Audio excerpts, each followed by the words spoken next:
I don't mean to scare you people, but apparently we are now on high alert for nuclear war after the Iran conflict is just spinning out of control. So this is the news as of a couple of days ago. The World Health Organization officials admit they're preparing for possible nuclear weapon use in Iran. Oh, the WHO, those guys. Oh, we're gonna do a nuclear lockdown next. It is crazy, okay? WHO staff are remaining vigilant in the event of a nuclear attack, and if there is nuclear material popping off around the world, we might all need to worry about our health pretty rapidly, okay? So officials at the WHO have admitted they're preparing for a worst-case scenario nuclear threat if the US-Israeli war with Iran escalates.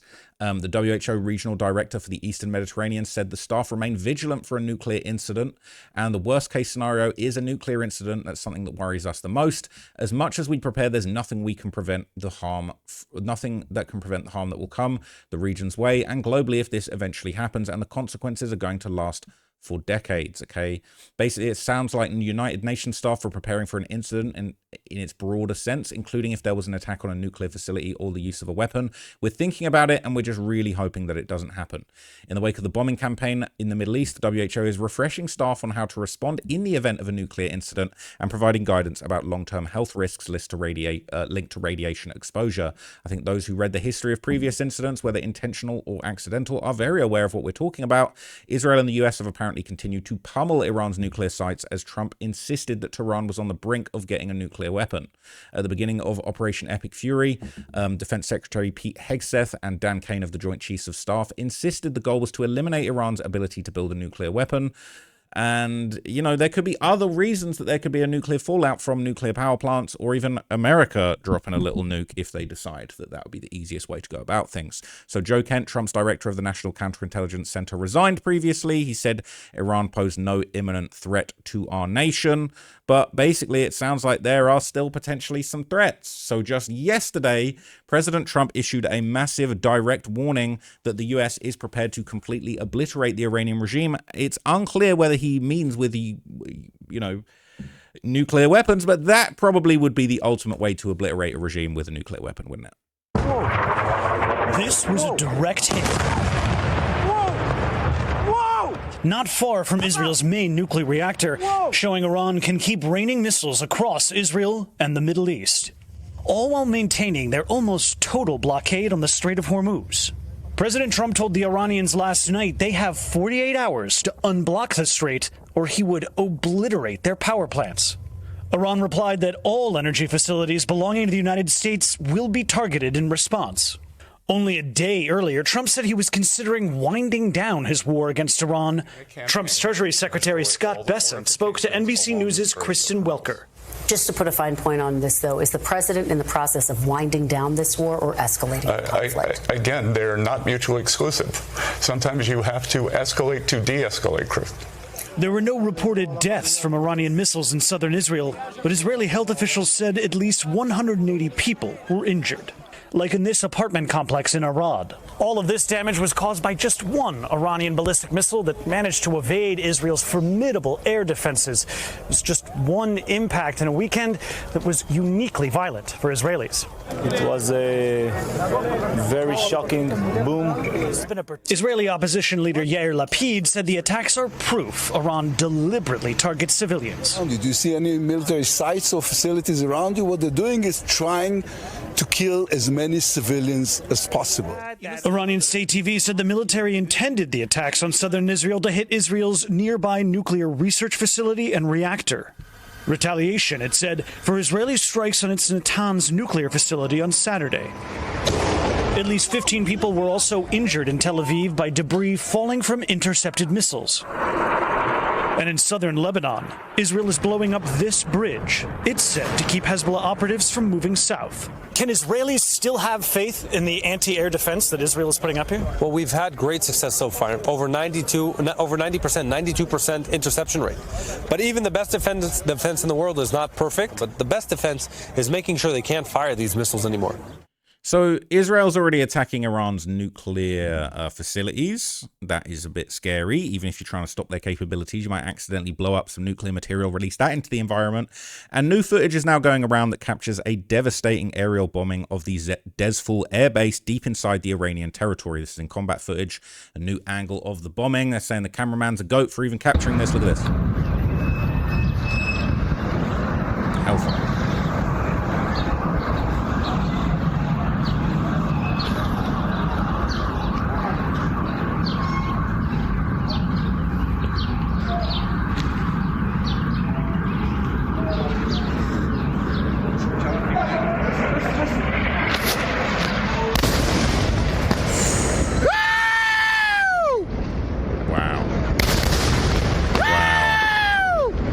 He's loving it.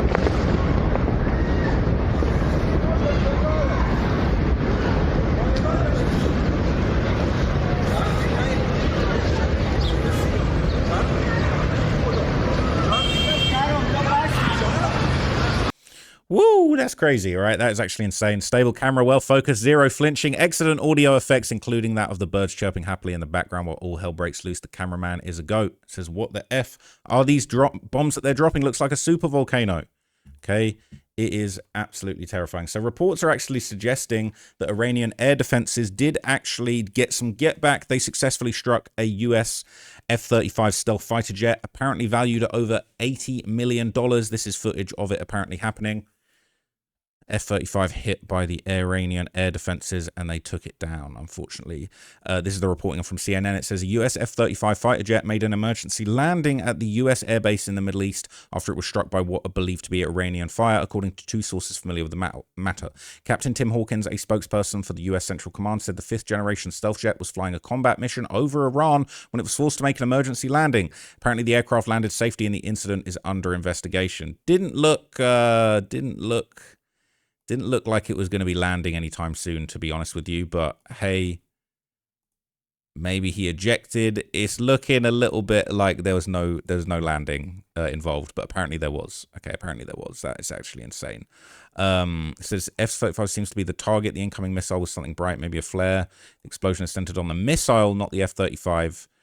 Maybe they shot a flare and it managed to dodge it, but that is pretty insane. Okay. People are wondering why the F-35 was even flying at such a low altitude. No surprise it was hit. Even if it was a radar-guided missile, stealth only serves to reduce the range from where you can get a weapons-grade lock, regardless of what type of system used to hit it. It's curious no evasive action was taken. So the Iranian leadership would respond to Trump's threat. They're not feeling it, and they said they would officially be closing the Strait of Hormuz. So gas prices are about to go through the ceiling. Iran and America are tonight trading new ominous threats after Donald Trump warned he would take out the regime's power plants if it doesn't reopen the Strait of Hormuz within 48 hours. Iran's military declaring it's ready to completely close the critical shipping lane. A motorcade to the Gulf in green as the clock ticks down on Donald Trump's deadline. Sometimes you have to escalate to de-escalate. Tehran hasn't taken kindly to the US president's ultimatum, the regime threatening to intensify strikes and indefinitely close the crucial waterway if America makes good on its promise to obliterate Iranian power plants. They're stopping a maritime international route, energy route, and trying to blackmail the entire world. The president is not messing around.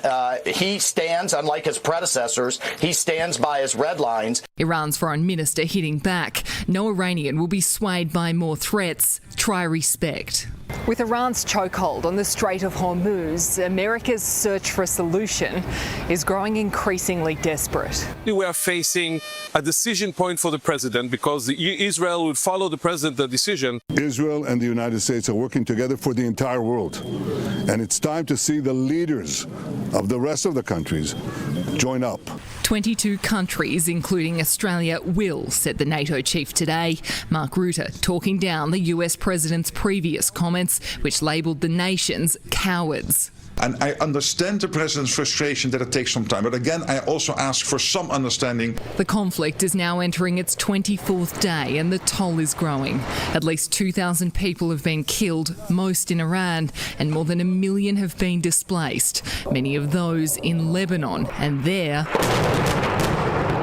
Israeli forces have expanded strikes in the country's south, targeting. So things are getting more and more out of control. But interestingly enough, right, moments before Trump's 48-hour deadline actually expired, he suddenly took to Truth Social to postpone all military action, citing breakthrough talks with Iran. Now, we can bring you some important breaking news from the United States. The president, Donald Trump, has just posted on his Truth Social something that could turn out to be very important. We're going to read it in full. It's just come through. Let's read it together. I am pleased to report that the United States of America and the country of Iran have had over the last 2 days very good and productive conversations regarding a complete and total resolution of our hostilities in the Middle East. Based on the tenor and tone of these in-depth, detailed, and constructive conversations, which will continue throughout the week, I have instructed the Department of War to postpone any and all military strikes against Iranian power plants and energy infrastructure for a 5-day period, subject to the success of the ongoing meetings and discussions. Thank you for your attention to this matter, President Donald J. Trump. So this is a lengthy message. We're going to keep this up on the screen for a moment longer. There's a lot here to unpack. Now, remember, we're only hours away, or were, just up until this moment, only hours away from the end of a 48-hour deadline that Donald Trump had imposed on Iran. That deadline was very specific and very simple. Donald Trump had told Iran to reopen the Strait of Hormuz within 48 hours of me sending of the very minute when Donald Trump had sent his last Truth Social message, reopen it within 48 hours, or the U.S. would bomb Iran's power plants, which could have been a major escalation in this conflict. And Iran had already responded by saying no, by saying that it wasn't going to abide by this deadline, it wasn't going to reopen the Strait of Hormuz, and if its power plants were bombed, Iran would respond by bombing power plants in Israel and in Gulf countries across the region. So we were looking at a possible serious escalation between the U.S. and Iran. And now we have this message from the U.S. president saying he is halting this for 5 days. That's one takeaway from this message. The other very important takeaway from this message is the first part of it. Reread this. The United States of America and the country of Iran have had over the last 2 days very good and productive conversations regarding a complete and total resolution of our hostilities in the Middle East. So Donald Trump is telling us that there are talks, which is a marked departure from what has been the case, at least what was known publicly up until this moment. Donald Trump has said several times Iran wants to talk, but I don't want to talk to them. Iran had denied that they were talking to the United States. Now the U.S. president, writing in all caps, there are conversations actually happening. They are in depth, and they are going well, and they could lead to an off-ramp. So look, I don't know who Trump's talking to. He said damn near everybody was dead. So maybe they got some new generation in there that they talking to. They talk like they working it out with. I don't know. But clearly the closing of the Strait of Hormuz was a big problem for Trump and for the United States, and apparently they're now willing to play ball. But a lot of people still aren't buying it. A lot of Democrats are now publicly suggesting the entire Iran conflict is just a massive diversion tied directly to the Epstein files. They're calling it Operation Epstein Files. That's what some people have been calling it, rather than Epic Fury. It says, if you think the war in Iran has nothing to do with the Epstein Files, think again. Part 2, and this is AOC giving her thoughts on it. He impulsively went in on Venezuela. He impulsively went in on Iran. There was no exit and no end game for either of these situations. It led to increased global instability everywhere he goes, and every time he's done that, it has been consistent with a spike or a revelation in what is happening with the Epstein files. I don't think that coincidence is something to dismiss off the cuff. I think that he feels existentially tied to it, and I actually think that it is one reason that he must be removed from office, because if the Epstein files has such a hold on President Trump and this administration that they are willing to plunge us and risk world war in order to save themselves politically, that is a person, the definition of someone that cannot make objective decisions for the American people. So she thinks he's not fit for office because of the Epstein files and because he's running plays in Venezuela and Iran to try and distract you. Now, I personally feel it's a bit far-fetched. He could have done any number of things to distract us from the Epstein files. They still came out. We saw what we saw. did what we did. It is what it is. I don't think that's what's going on here. I do think this is a separate thing, but some people disagree, okay? But realistically, the war in Iran has now led the betting markets to put Democrats in the lead for the midterm elections if they happen. Some people Donald Trump won power partly by making two big promises. We will bring prices down. And we will measure our success by the wars that we end, and perhaps most importantly, the wars we never get into. By starting a war with Iran, he's broken both, which could hurt him in the midterm elections in November. If the Democrats win control of Congress, that would seriously constrain Trump's power. Without a Republican majority in the House of Representatives, he won't be able to pass a budget unless he has his opponent's consent. Democrats will be able to subpoena his officials, holding them to account for incompetence or corruption. And if the Democrats take the Senate, they could block his nominations. Controversial picks like Robert F. Kennedy Jr. or Pete Hegseth would have no chance of being confirmed. Betting markets say the Democrats will almost certainly recapture the House, and their chance of taking the Senate has increased 10 points since the war began to about 50-50. The main reason for this is the soaring price of oil since Trump started the war in Iran. The pain is worse in states that backed Trump in 2024. Red states have seen steeper fuel price hikes than blue ones. This is because Republican states impose lower petrol taxes, so a rise in the global oil price translates into a sharper rise at the pump. When fuel prices rise, voters are more likely to vote against the incumbent president. George H.W. Bush, Gerald Ford, and Jimmy Carter all lost office after oil price spikes. Voters may blame him even more than his predecessors, given how clearly his actions caused the problem. The war is more unpopular with American voters than any recent conflict. Democrats hate it, independents don't like it, Republicans do approve, but in the past week, the share of those who strongly approve has already fallen sharply. Trump is trying to spin the situation in his favor. On March the 12th, he posted on Truth Social that the United States is the largest oil producer in the world by far, so when oil prices go up, we make a lot of money.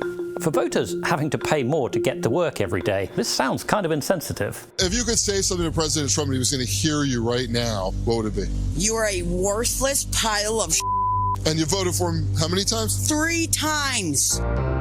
To win the Senate, Democrats need a net gain of 4 seats. Nearly all battleground states have seen price hikes of around 20% or more. One state likely to flip is North Carolina, where the Democratic candidate for Senate talks constantly about the cost of living, and the Republican candidate is a former oil lobbyist. Much will depend on how long the war lasts. If it ends soon and oil prices settle down, voters may be less angry come November. But if Trump keeps blundering in the Middle East, his presidency will be severely weakened. So look, when these midterms happen, it's probably going to be a bloodbath for the Republicans. A lot of people have been saying they're trying to find reasons to not have these midterm elections. That would possibly be a nail in the coffin of American democracy if it doesn't happen. But I don't think, I'm hoping that's not the case. I know people have been trying to run that play. But basically, look, we're very close to nuclear war. Trump's now saying that they're having talks with Iran. He's not going to bomb them all week. He loves to cool off in the weeks while the markets are open and then to while out on the weekends when the markets are closed. Any of my stock traders, all right, any of my investors amongst us, okay, that portfolio has been getting hit. Then Monday mornings ain't been sweet. All right, so anybody that invests will know about that. But anyway, let me know what you thought of that breakdown. I'll be sure to keep you guys covered if any more news happens. It's been a little bit of a quiet few days for news, but I'm trying to keep you updated with topics that at least I find interesting. We're going to do another video about Andrew Tate and his diabolical, what's the word? His globe-trotting all around the Middle East and in Asia and stuff like that, and just him looking like a complete clown show, especially in the light of the Louis Theroux documentary. So I'll keep you updated on that video when it drops, but thank you for watching this one, and I'll catch you in the next one. Gang, I'm out.